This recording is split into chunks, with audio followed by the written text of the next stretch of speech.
మరి భారతదేశ అభివృద్ధిలో తెలంగాణ భాగస్వామ్యం లేదా? ఎందుకు తెలంగాణ పట్ల బీజేపీకి ఇంత కక్ష అని నేను అడుగుతా ఉన్నా. ఎందుకు బీజేపీ తెలంగాణ మీద పగబట్టింది అని నేను అడుగుతా ఉన్నా. ఇవాళ మీరు పోలవరం జాతీయ ప్రాజెక్ట్ ఇచ్చారు ఆంధ్రప్రదేశ్కు, సంతోషం, వి వెల్కమ్. మాకేం జలసీ లేదు.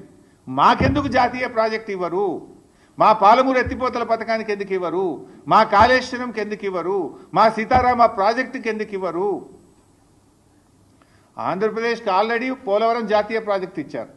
ఇప్పుడు రెండవది గోదావరి బంకచెర్లకు కూడా 80,000 కోట్ల రూపాయలు ఇస్తామంటున్నారు. దానికి 80,000 ఇస్తారు, పోలవరంకు 80,000 కోట్లు, దాదాపు 80,000 దాటుతుంది పోలవరం కూడా.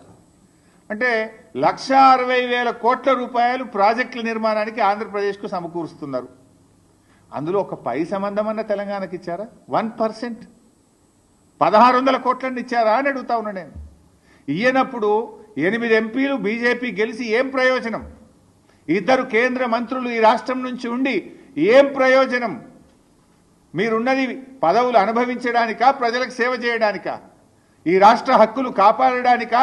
ఈ రాష్ట్ర హక్కులు హరిస్తుంటే కళ్ళు మూసుకొని కూర్చోవడానికి ఉన్నారా అని చెప్పి నేను అడుగుతా ఉన్నా.